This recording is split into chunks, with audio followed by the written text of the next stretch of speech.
ఒత్తిడి మేరకే కేంద్ర ప్రభుత్వం దేశవ్యాప్తంగా కులగణన చేపట్టేందుకు ముందుకు వచ్చిందని నిర్మల్ డీసీసీ అధ్యక్షుడు శ్రీహర్రావు పేర్కొన్నారు. శుక్రవారం నిర్మల్ జిల్లా కేంద్రంలోని డీసీసీ కార్యాలయం ఏర్పాటు చేసిన కార్యక్రమంలో రాహుల్ గాంధీ, రేవంత్ రెడ్డి చిత్రపటాలకు పాలాభిషేకం చేశారు. అనంతరం టపాసులు పేల్చి సంబురాలు చేసుకున్నారు. రాహుల్ గాంధీ కాశ్మీర్ నుండి కన్యాకుమారి వరకు చేపట్టిన పాదయాత్రలో ప్రజల నుండి స్వీకరించిన అర్జీలతోనే కులగణన చేపట్టాలని డిమాండ్ చేయడం జరిగిందన్నారు. తెలంగాణ రాష్ట్రంలో ముఖ్యమంత్రి రేవంత్ రెడ్డి చేపడుతున్న కులగణన చూసి దేశవ్యాప్తంగా అమలు చేసినందుకు ప్రకటన చేయడం గర్వకారణంగా ఉందని తెలిపారు.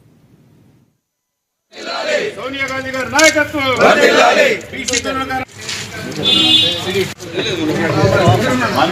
రాహుల్ గాంధీ గారి నాయకత్వం సోనియా గాంధీ గారి నాయకత్వం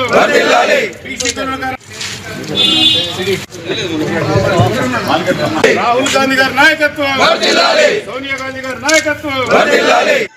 కన్యాకుమారి నుంచి కాశ్మీర్ వరకు కాంగ్రెస్ నాయకులు రాహుల్ గాంధీ గారు పాదయాత్ర చేసిన సందర్భంగా తనకు ప్రజల నుంచి వచ్చినటువంటి విజ్ఞప్తులను ఆధారం చేసుకొని కాంగ్రెస్ పార్టీ రేపు అధికారంలోకి వచ్చిన తర్వాత మేము జనగణనలో కులగణనను చేర్చి కులగణన చేస్తాం, సమాజంలో ఎవరెంతో వారికంతా అనే నినాదాన్ని మేము పాటిస్తామని చెప్పి వారు చెప్పడం జరిగింది.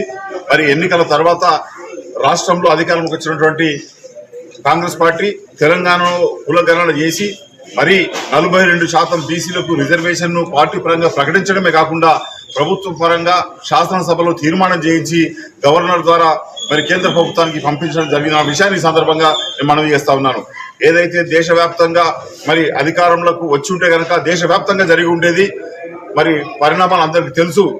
అయితే రాహుల్ గాంధీ గారు ఏదైతే తెలంగాణను ఒక దేశానికే ఆదర్శప్రాయంగా కులగణన చేయించిన తీరును దేశమంతా మరి స్వాగతించుతున్న సందర్భంలో ఆ ఒత్తిడిని భరించలేక గతంలో వాళ్ళు ఏదైతే పార్లమెంటులో భారతీయ జనతా పార్టీ నాయకత్వంలోని మంత్రి రాజ్నాథ్ సింగ్ గారు, రక్షణ శాఖ మంత్రి గారు ఎటువంటి పరిస్థితుల్లో కూడా జనగణనలో కులగణన చేసేది లేదు, ఈ దేశంలో కులగణన చేయమని చెప్పి నిర్ద్వందంగా ఆన్ రికార్డు పార్లమెంట్ లో మాట్లాడినటువంటి వ్యక్తి మరి వాళ్ళ రాహుల్ గాంధీ గారి నిర్ణయం వల్ల, రాష్ట్రంలో తెలంగాణలో తీసుకున్నటువంటి నిర్ణయం వల్ల దేశవ్యాప్తంగా వస్తున్నటువంటి ఒత్తిడిని తట్టుకోలేక మరి వారు కేంద్ర ప్రభుత్వం కేంద్ర కేబినెట్ మీటింగ్ లో తీర్మానం చేసి కులగణన చేయడానికి తీర్మానించడం ఇది రాహుల్ గాంధీ గారి విజయం అని చెప్పి